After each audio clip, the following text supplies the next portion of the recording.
de Sao Paulo? El Foro de Sao Paulo es la manera en que la izquierda marxista latinoamericana, de la mano de Fidel Castro y Lula da Silva, cambian la agenda para que el comunismo pueda seguir vigente en América Latina tras la caída del muro de Berlín en 1989. El comunismo, según lo estaba estableciendo Fidel Castro en el resto de la región, seguía la lógica de Marx, ¿no? Violencia, sangre, la lucha de clases, imponer a unos por encima de los otros. Cuando entra la lógica del Foro de Sao Paulo, nuestros países empiezan a tener gobiernos civiles y democráticos, dejan atrás las dictaduras, se empieza a analizar en el Foro de Sao Paulo a uno de los líderes marxistas que refutó esa idea de Marx. Antonio Gramsci, del Partido Comunista Italiano, dijo: Marx estaba equivocado. Para realmente implementar estas ideas en una sociedad, lo que hay que hacer es hegemonía cultural. Se trata de invadir universidades, cines, cultura, religión incluso, familias. Es decir, permear ideas, de las que ya habló Axel un poco, de decirte: yo me voy a encargar de ti, ¿ok? Entonces, el populismo como herramienta de manipulación le vino a casar súper bien a esta agenda y empiezan de hecho a ganar elecciones, solo que el primero que las gana es Hugo Chávez en Venezuela en el 98. Luego viene Lula, Evo Morales, Rafael Correa, los Kirchner, Bachelet, Dilma Rousseff, Daniel Ortega en Nicaragua, el FMLN en El Salvador. ¿Cómo es la agenda del Foro de Sao Paulo? Sí, ¿qué es lo que se habla que es tan secreto que no puede decir Maduro, no? Esa gente es tan informal, no vale la pena, Caro. Aunque sean mayoría, no dejan de ser groseros. Ponelo. 1. Crear la Guardia Militar. 2. Someter al poder. Esto es para el año 2019-2020. Según la agenda del Foro de Sao Paulo, la puedes encontrar perfectamente en la página del Congreso Nacional Ciudadano. Dimos con ella y este fue el documento al que se adhirieron. 1. Crear Guardia Militar. 2. Someter al poder legislativo y judicial bajo un solo poder. 3. Modificar la Constitución para manejar a discreción el dinero del presupuesto. 4. Empujar la equidad de género al extremo. 5. Desmistificar a las religiones introduciendo elementos que confundan con sectas esotéricas. Número 6. Control de medios, propaganda para impulsar el culto al líder. 7. Agenda progresista, aborto, drogas, homosexualismo y relatividad de valores. 8. Grandes proyectos símbolos que acaparen la atención del poder comunista. 9. Reformar la educación para la igualdad, adoctrinamiento y lucha de clases. Y 10. Expandir el ejército de gente leal al partido. Apoyos, dádivas y cupones. Etapa 2. Para el 2021-2022. Control político y de la población. 1. Redes sociales y partidos satélites de apoyo. 2. Reforzar la lucha por los pobres con la bandera de la corrupción y el neoliberalismo. 3. Control total del Internet. 4. Paramilitares que puedan evadir derechos humanos en caso necesario. 5. Mapear a los empresarios para proponer se vayan marginando o huyendo del país. 6. Más y más gente en gobierno, creando plazas para el partido, quitando las que puedan ser vistas como de herencia de gobiernos anteriores. 7. Estructura paralela para controlar a los gobernadores de los estados. 8. Mecanismo del control del dinero vía tecnología. Y 9, empieza el control de bancos, control de divisas, control de cambios, etc. Etapa 3, para el 2023-2024, firmadito. 1. Expropiaciones masivas. 2. Reparto de viviendas, terrenos, empresas a nombre del partido. 3. Escarmiento a la clase alta económica. El dinero es pecado. 4. Cambiar la Constitución para reelegirse a juicio del pueblo. 5. Medio de producción en manos del Estado. Y 6. Trabajo fuera del capital. Es de todos.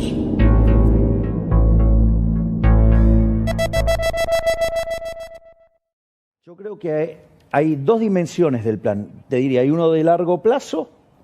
El de largo plazo es la agenda del Foro de San Pablo. Ya conocemos que la agenda del Foro de San Pablo es convertirnos en Venezuela. ¿El socialismo es una enfermedad del alma? Claro, es una enfermedad extraordinario. Claro, porque es un problema de... Socialismo del siglo XXI, decís vos. Cualquier versión del socialismo, porque el socialismo está basado en la envidia, en el odio, en el resentimiento, en el trato desigual frente a la ley, en el robo y en el asesinato. ¿La solidaridad no? La solidaridad es maravillosa, siempre y cuando sea voluntaria. Claro. Si vos le querés, no sé, donar plata a Ezequiel, porque es un buen chico. Encantado. Sí. Estábamos pensando. Y a mí no, mire. Eso está perfecto. Entonces yo ahora quiero ser generoso. Entonces yo saco una 9 milímetros, la pongo en la cabeza de Pancho y le digo... O en el escritorio. Pancho, no, directamente las cosas se hacen así. Estamos haciendo una vaquita para... Quiero ser muy generoso con Mariana, entonces dame tu plata. Así que cualquiera es generoso, eso no es generosidad. Eso se llama justicia social, que es un robo y es un trato desigual frente a la ley. Porque yo la estoy premiando a ella, ¿sí? Y te estoy castigando a vos. Entonces, eso es profundamente injusto, porque si hay algo un logro del liberalismo, ¿cuál fue? La igualdad ante la ley. Entonces, los estoy tratando de modo desigual, además te estoy robando a vos y estoy haciendo caridad con el bolsillo ajeno. Mi ley con el gasto público, digamos, ese gasto público que tenemos, ¿es solidaridad o es necesario? ¿Alguien está de acuerdo con que los recursos públicos, digamos, se roben? O se gasten ineficientemente. No. Bueno, hay un estudio del Banco Interamericano de Desarrollo que muestra que la ineficiencia técnica de América Latina, que es el peor continente del mundo en ineficiencia técnica, es 4,4% del PBI. Argentina tiene 7,2%. Sí. Y de esos 7,2, claro. 5 puntos son robo. Entonces Guada me dice, ok, ¿qué harías? Che, lo primero que haría es un hachazo al choreo de los políticos.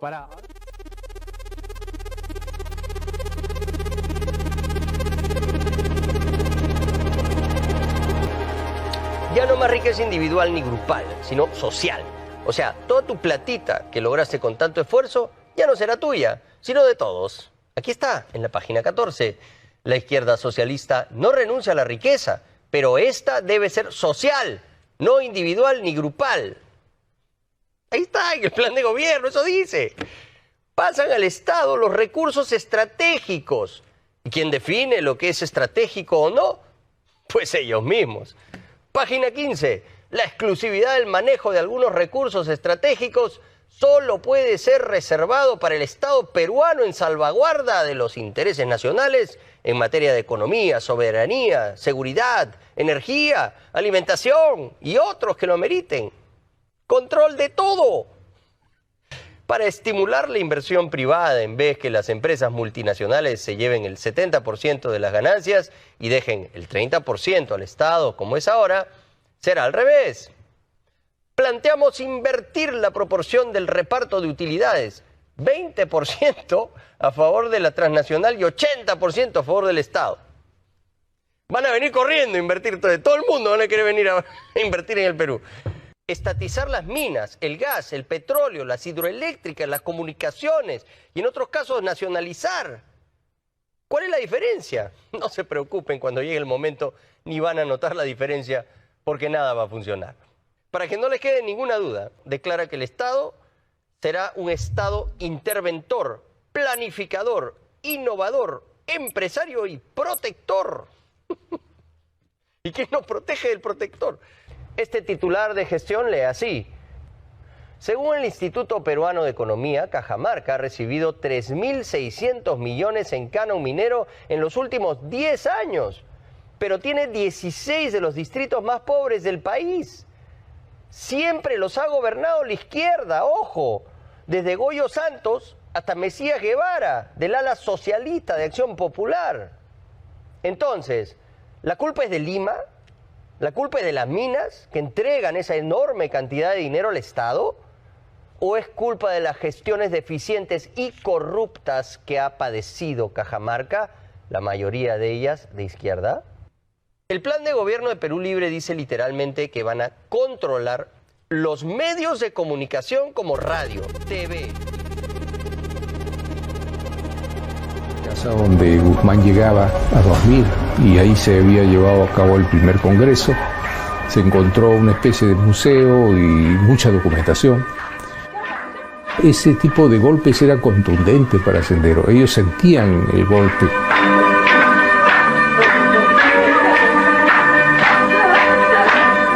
A las universidades le dicen a los jóvenes, le dicen, por si acaso nosotros no somos terroristas, somos un partido comunista peruano Sendero Luminoso. Partido Comunista Peruano Sendero Luminoso. Somos revolucionarios. Guzmán no es un asesino, es un profeta, es un filósofo, es un maestro, ¿no? Y es un estratega. Comienzan a ensalzarlo. Al fin y al cabo al hombre le pueden quitar las cosas menos lo que tiene acá. A nadie, así lo maten. Y si uno muere, esto quedan los demás. Y eso nunca se va a borrar. Entonces el joven que no ha vivido esa época, que no muchas veces ni siquiera sabe el atentado que hubo en Tarata, bueno, porque le contaron o vieron en la televisión, o la muerte de Moyano, por ejemplo, que son casos emblemáticos. Nosotras, muchas dirigentes, hemos dicho, sí son compañeros que dicen porque luchan por el pueblo. ¡Falso! Están en contra del pueblo. Sí son compañeros que dicen porque luchan por el pueblo. ¡Falso! Están en contra del pueblo. ¡Falso! Están en contra del pueblo. La muerte de María Elena Moyano, por ejemplo, fue el 15 de febrero del 92. Fue una muerte muy sangrienta. Aparte de matarla, le colocaron dinamita para despedazarla. Pero había gente que se parecía que estaban con Sendero Luminoso, con el terrorismo, que estaban a mi lado y me decían, ya se la han comido los perros. Y siempre toda acción genera una reacción, pues, ¿no? Comenzaron a atacar comisarías. Un coche bomba cargado con cerca de 300 kilos de dinamita destruyó totalmente la comisaría de Carmen de la Legua. Sendero Luminoso está desarrollando con toda frialdad una táctica de represalia inmediata, de volver golpe por golpe. Avenida Salaverry, Canal 2, local Canal 2, personas heridas, apoyo urgente. Se acaba de producir un atentado terrorista a escasos metros del Canal 2. Castillo estaba muy vinculado a gente del CONARE Sucre.